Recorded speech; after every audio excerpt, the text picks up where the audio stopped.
आदाब नाजरीन, आप देख रहे हैं गुलिस्तान न्यूज। रात के 8 बज चुके हैं। उर्दू खबरनामा लेकर मैं आपका मेजबान गौहर कुछ आपकी खिदमत में हाजिर। तफसीलात से पहले नजर डालते हैं हम सुर्खियों पर।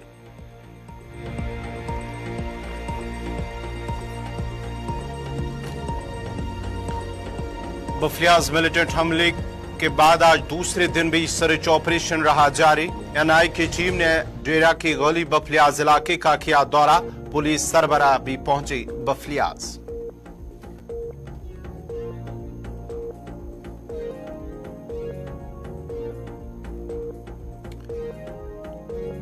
अरकान पार्लियामेंट की मुअत्तली के खिलाफ इंडिया इत्तेहाद का मुल्क गिर में एहतजाज। दिल्ली के जंतर मंतर पर अपोजिशन लीडरान का एहतजाज। श्रीनगर और जम्मू में भी कांग्रेस ने हुकूमत के खिलाफ किया एहतजाज। जमहूरियत बचाव के लगाए नारे।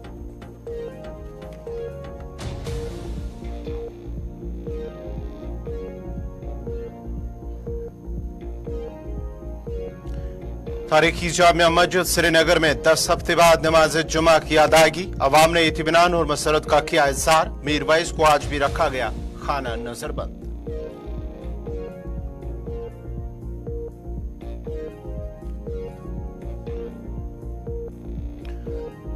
और त्राल के बंगडार गुजर बस्ती के लोग आज भी बुनियादी सहूलियात से महरूम। मकामी नाले पर राब्ता पुल न होने से अवाम को मुश्किलात। इंतजामिया से अवाम के मुश्किलात दूर करने की लोगों की अपील।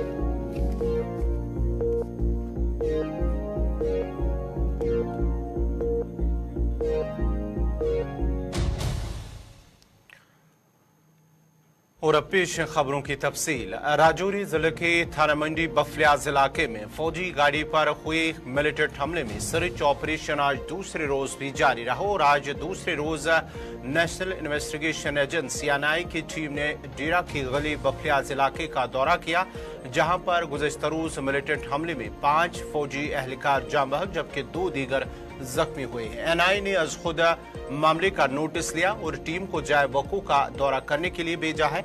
एजेंसी ने इलाके के कई मुश्तबह अफराद को हिरासत में लेकर पूछगछ की है। जराया का मजीद कहना है कि करीब 30 से जायद मुश्तबह अफराद को तफ्तीश के लिए डेरा की गली से हिरासत में ले लिया गया।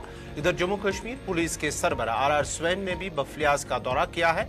याद रहे कि राजौरी जिला की थाना मंडी बफलियाज इलाके में गुज़श्ता रोज फौजी गाड़ियों पर हुए मिलिटेंट हमले में 5 फौजी एहलकार जाँ बहक जबकि 2 दीगर जख्मी हुए हैं, जो कि अस्पताल में जेर इलाज है।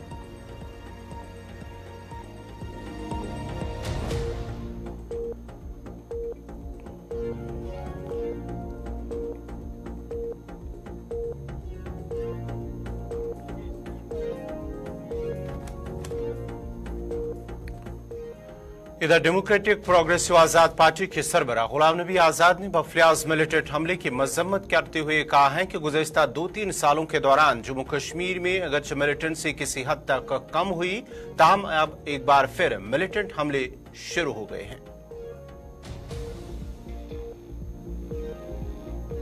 तो राजौरी पुंछ में जो हमारे फौज के जवान शहीद हुए हैं, उनके परिवार के जितने भी लोग हैं उनके साथ हम अपनी पूरी सहानुभूति रखते हैं। और देश का इतना नुकसान हुआ उस पर बहुत ही अफसोस और साथ ही एक चिंता भी है।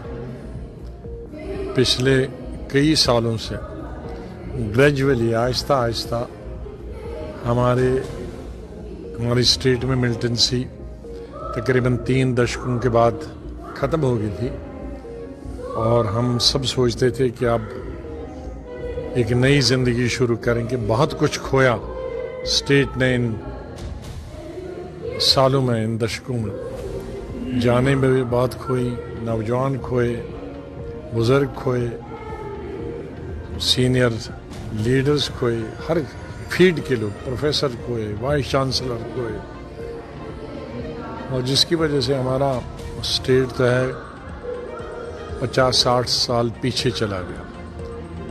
जो देश इन 30 वर्षों में आगे गया और ये ज़माना था टेक्नोलॉजी का आगे बढ़ने का, आईटी का, उससे हम महरूम रहे, वंचित रहे। मिलिटेंसी की वजह से कोई इन्वेस्टमेंट करने नहीं आया। बाहर से इसमें अधिकतर, पहले तो बहुत सारे लोकल भी होते थे, लेकिन अब कई सालों से इसमें हम आम तौर पे देखते हैं कि बाहर के मुल्क के और हमारे नेबरिंग मुल्क के स्पॉन्सर्ड लोग आ रहे हैं, तो वो इसका मतलब उनके आने का न सिर्फ फ़ौज तो नुकसान पहले ही करते हैं, उनके साथ उनकी जानें जाती हैं, लेकिन उसके बाद मैं बधाई देता हूँ फ़ौज को कि वो बॉर्डर पे हम लोगों के जितने भी हम इन पहाड़ों के अंदर रहते हैं, इनकी इंडिया इत्तेहाद ने 140 से ज्यादा पोषण अरकान पार्लियामेंट की मुअत्तली के मामले पर मुल्क भर में एहतजाज के लिए सड़कों पर उतरे। इंडिया की इत्तेहादी जमातों के रहनुमा और कारकुन ने मुल्क भर के जिला हेडक्वार्टर्स पर एहतजाज किया। दिल्ली के जंतर मंतर पर भी आज एक मुजाहरा किया गया, जिसमें राहुल गांधी और कांग्रेस सदर मल्लिकार्जुन खड़गे समेत इंडिया इत्तेहाद के लीडरान ने शिरकत की। ख्याल रहे कि 13 दिसंबर को पार्लियामेंट हमले की 22वीं बरसी पर 2 नौजवान लोकसभा के सामीन गैलरी से ऐवान में दाखिल हुए थे और इंडिया इत्तेहाद की तरफ से पार्लियामेंट की सिक्योरिटी में कोताही का मामला नुमायां तौर पर उठाया गया। अपोजिशन पार्टियों का मुतालबा था कि वजीर आजम मोदी और वजीर दाखिला अमित शाह ऐवान में आए और पार्लियामेंट की सिक्योरिटी में लापरवाही के मामले पर बयान दे, लेकिन वजीर आजम मोदी और वजीर दाखिला अमित शाह ने ऐवान में आकर इस मसले पर कोई बयान नहीं दिया। इस दौरान अपोजिशन अरकान ने ऐवान में हंगामा आराई की और नारेबाजी की। याद रहे कि 14 दिसंबर से 21 दिसंबर तक लोकसभा और राज्यसभा से कुल 140 अरकान पार्लियामेंट को मुअत्तल किया गया। ये प्ले कार्ड जो है उनके कार्यकर्ता यहाँ पर दलों के लोग यहाँ पहुंचे हैं। आप सबका जंतर मंतर पर इधर श्रीनगर में भी कांग्रेस की जानिब से पार्टी दफ्तर के अहाते में एहतजाज किया गया है, जिस दौरान एहतजाजी लोग जमहूरियत बचाओ के नारे लगा रहे थे और मुतालबा कर रहे थे कि मुअत्तल अरकान पार्लियामान को बहाल किया जाए। इस मौके पर कहा गया है कि मौजूदा हुकूमत ने मुल्क में जमहूरियत को खत्म कर दिया और जो भी बात करना चाहता है उसकी आवाज को दबाया जाता है। इस मौके पर अगरचे एहतजाजी लोगों ने पार्टी दफ्तर से बाहर आकर एहतजाज करने की कोशिश की, ताहम पुलिस ने उनकी कोशिश को नाकाम बनाया।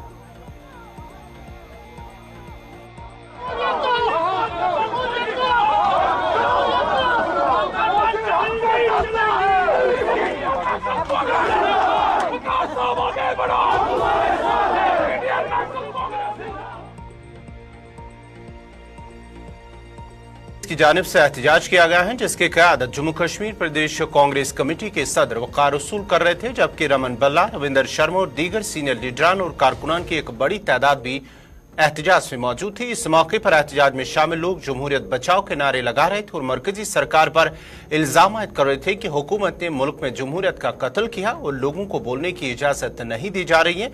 एहतजाज के दौरान वक़ार रसूल ने बफ्लियाज मिलिटेंट हमले की भी मजम्मत की है।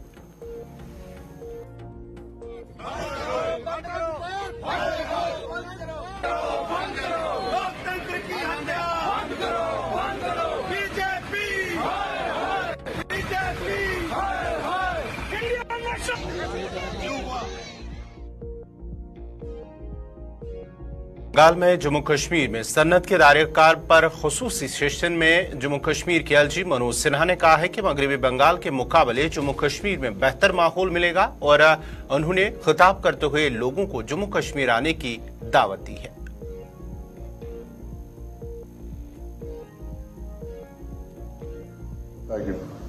समय नहीं कि मैं कोई लंबी बात करूं, लेकिन एक बात अंत में, एक दो छोटी बातें, कि पश्चिम बंगाल से बेहतर वातावरण जम्मू कश्मीर में मिलेगा, ये मुझे ज्यादा जोर दे करके कहना है।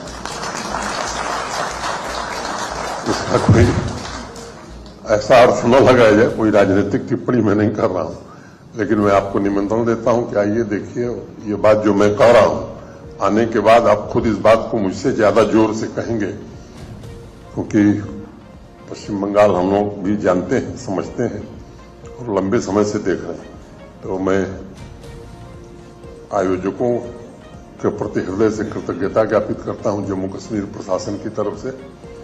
और जैसा हमारे इंडस्ट्री सेक्रेटरी ने कहा कि बातचीत में कोई विषय आएगा तो उसके समाधान की दिशा में भी त्वरित कार्रवाई करने का हम लोग प्रयत्न करेंगे।